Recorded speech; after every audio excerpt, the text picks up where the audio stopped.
श्री कृष्णा दोस्तों, आपका एक बार फिर से स्वागत है रेखा गोगिया ब्लॉग में।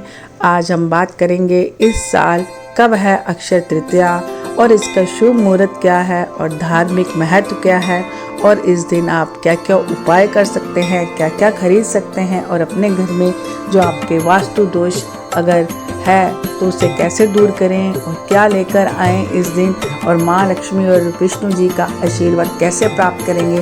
तो आपको इस वीडियो में बने रहना पड़ेगा और अंत तक इस वीडियो को देखना होगा। अगर आपने चैनल को अभी तक लाइक, कमेंट और सब्सक्राइब नहीं किया तो ज़रूर कर दीजिए। तो चलिए कि जानते हैं कि इस माह यानी कि शुक्ल पक्ष की तृतीया तिथि को क्या है और इस दिन शुभ मुहूर्त क्या है और आपको क्या क्या करना है। तो चलिए शुरुआत करते हैं। बैसाख माह के शुक्ल पक्ष की तृतीया तिथि 10 मई को सुबह 4:17 पर शुरू होगी और अगले दिन 1 मई को देर रात 2:50 पर समाप्त होगी। उदय तिथि के अनुसार 10 मई को अक्षय तृतीया मनाई जाएगी। इस दिन पूजा का शुभ मुहूर्त सुबह 5:33 से लेकर दोपहर 12:18 तक है। हर साल वैशाख माह के शुक्ल पक्ष की तृतीया को अक्षय तृतीया मनाई जाती है। अक्षय तृतीया को समसिद्धि मुहूर्त भी कहा जाता है। इस दिन पूजा का शुभ समय सुबह से लेकर दोपहर 12:18 तक है। इस साल 10 मई को अक्षय तृतीया है। सोने की खरीदारी के लिए अक्षय तृतीया बेहद शुभ माना जाता है। इस दिन सोने की खरीदारी से लेकर सुखों का आगमन होता है और कहा जाता है कि अक्षय तृतीया को समसिद्धि मुहूर्त कहा जाता है। इसका मतलब है कि अक्षय तृतीया पर बिना मुहूर्त देखे कोई भी शुभ कार्य कर सकते हैं। तो आइए अक्षय तृतीया की तिथि मुहूर्त जानने के बाद अब हम जानते हैं इसका महत्व। हिंदू धर्म में अक्षय तृतीया का विशेष महत्व है। यह पर्व हर साल वैशाख माह के शुक्ल पक्ष की तृतीया तिथि को मनाया जाता है। वहीं इस दिन अबूझ मुहूर्त होता है, मतलब आप बिना मुहूर्त देखे इस दिन आप कोई भी शुभ कार्य करेंगे। साथ ही इस दिन सोना चांदी कोई भी नया सामान खरीदने का खास महत्व इस शास्त्रों में बताया गया है। तो इस साल अक्षय तृतीया आपको पता है कि 10 मई शुक्रवार को मनाया जाएगा। तो अब इसका महत्व जानते हैं। इस दिन माँ लक्ष्मी की पूजा करना बेहद शुभ माना जाता है। वहीं शास्त्रों के अनुसार इस दिन भगवान विष्णु के परशुराम अवतार का जन्म हुआ था। अक्षय तृतीया के दिन ही युधिष्ठिर और कृष्ण जी ने अक्षय पात्र दिया था, जिसमें कभी भी भोजन समाप्त नहीं होता। इस दिन दान करने से अक्षय पुण्य की प्राप्ति होती है। वहीं इस दिन को शास्त्रों में अबूझ मुहूर्त की संज्ञा दी गई है, मतलब इस दिन विवाह, गृह प्रवेश, वाहन खरीदारी, सगाई या कोई भी अन्य शुभ कार्य हो। वही अक्षय तृतीया के दिन एकांशी नारियल, दक्षिणावर्ती शंख और पारस शिवलिंग खरीदकर घर लाना बहुत शुभ माना जाता है।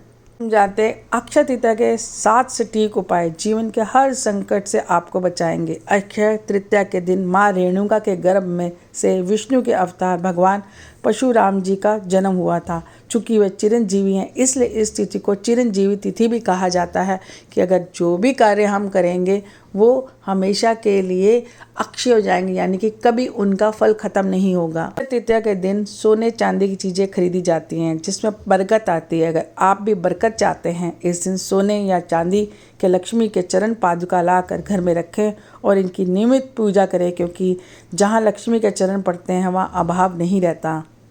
अक्षय तृतीया के दिन 11 कौड़ियों को लाल कपड़े में बांधकर पूजा स्थान में रखें। इससे देवी लक्ष्मी को आकर्षित करने की क्षमता होती है। इनका तंत्र मंत्र पर भी प्रयोग होता है। देवी लक्ष्मी के सम्मान ही कौड़ियाँ समुद्र से उत्पन्न होती हैं। अक्षय तृतीया के दिन केसर और हल्दी से देवी लक्ष्मी की पूजा करने से आर्थिक परेशानियों में लाभ मिलता है और इस दिन घर में पूजा स्थान में एकांशी नारियल स्थापित करने से देवी लक्ष्मी की कृपा प्राप्त होती है। पितरों की आत्माओं की प्रसन्नता के लिए जल कलश, पंखा, खड़ाऊ, छाता, सत्तू, ककड़ी, खरबूजा आदि फल, शक्कर, घी आदि ब्राह्मण को दान करने से इससे पितरों की कृपा प्राप्त होती है। इस दिन गौ, तिल, भूमि, स्वर्ण, घी, वस्त्र, धान्य, गुण, चांदी, नमक, शहद और कन्या, ये 12 दान का महत्व है। जो भी भूखा है वह अन्न दान का पात्र है। जो किस वस्तु की इच्छा करता है, यदि वह वस्तु उसे बिना मांगे दे दी जाए तो दाता को पूरा फल मिलता है। सेवक को भी दिया दान 1/4 फल देता है। कन्या दान इन सभी दानों में सबसे महत्वपूर्ण है, इसलिए इस दिन कन्या का विवाह किया जाता है। अक्षय तृतीया पर दान देने वाला सूर्य लोक को प्राप्त होता है। इस तिथि को जो व्रत करता है उसे सिद्धि वृद्धि श्री संपन्नता प्राप्त होती है। इस दिन किए गए कर्म अक्षय हो जाते हैं, अतः इस दिन शुभ कर्म करने चाहिए। इस दिन परशुराम जयंती भी मनाई जाती है। पराक्रम के प्रतीक भगवान परशुराम का जन्म 6 उच्च ग्रहों के योग में हुआ, इसलिए वह तेजस्वी, ओजस्वी और वर्चस्वी महापुरुष बने। प्रतापी एवं माता पिता भक्त परशुराम ने जहाँ पिता की आज्ञा से माता का गला काट दिया, वहीं पिता से माता को जीवित करने का वरदान भी प्राप्त किया था। इनके क्रोध से सभी देवी देवता भयभीत रहते थे।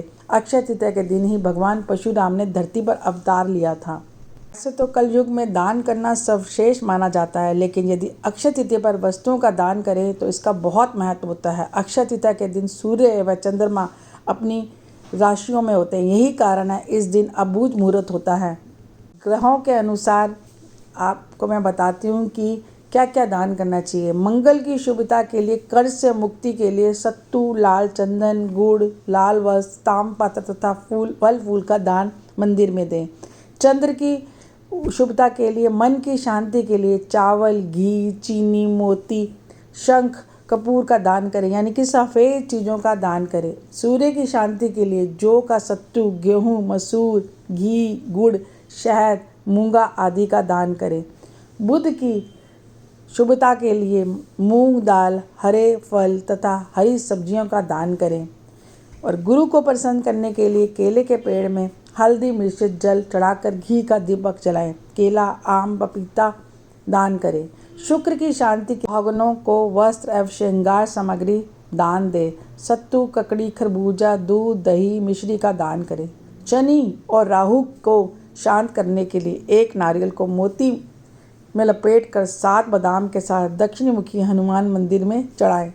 तो अनिष्टकारक हो तो सप्त धान्य, पंखे, कड़ाऊ, छाता और नमक का दान। दोस्तों, पुराणों के अनुसार, धार्मिक ग्रंथों के अनुसार इस दिन जो भी शुभ कार्य किया जाता है उसका अक्षय फल मिलता है। इसी कारण इसे अक्षय तृतीया कहा जाता है। वैसे तो 12 महीने की शुक्ल पक्ष की तृतीया शुभ होती है, किंतु वैशाख माह की तिथि सिद्धि मुहूर्त मानी जाती है। तो आप इस वीडियो को अगर देखकर उपाय करते हैं और आपके जीवन में आर्थिक संकट है या परेशानियां हैं, वो इस दिन आप ये उपाय करके आप माँ लक्ष्मी और विष्णु की कृपा प्राप्त कर सकते हैं। तो अब हम मिलते हैं अगले ब्लॉग में। अगर आपको अच्छी लगे ये वीडियो तो सब्सक्राइब करना ना भूलें और माँ लक्ष्मी का जप करते समय एक कमेंट जरूर करें, जय माँ लक्ष्मी, जय माँ विष्णु लक्ष्मी। तो आपकी सभी मनोकामनाएं पूर्ण होंगी और आपको हमेशा सुख की प्राप्ति होगी, रिद्धि सिद्धि आपके घर में आएगी। तो कमेंट में जय माँ लक्ष्मी, जय गणेश आप ज़रूर कमेंट कीजिए आपको मेरी वीडियो कैसी लगे। तो तब तक के लिए नमस्ते, हरे कृष्णा। मिलते हैं अगले व्लॉग में। बेल आइकॉन को ज़रूर दबा दीजिए ताकि मेरी नई वीडियो आते ही आपको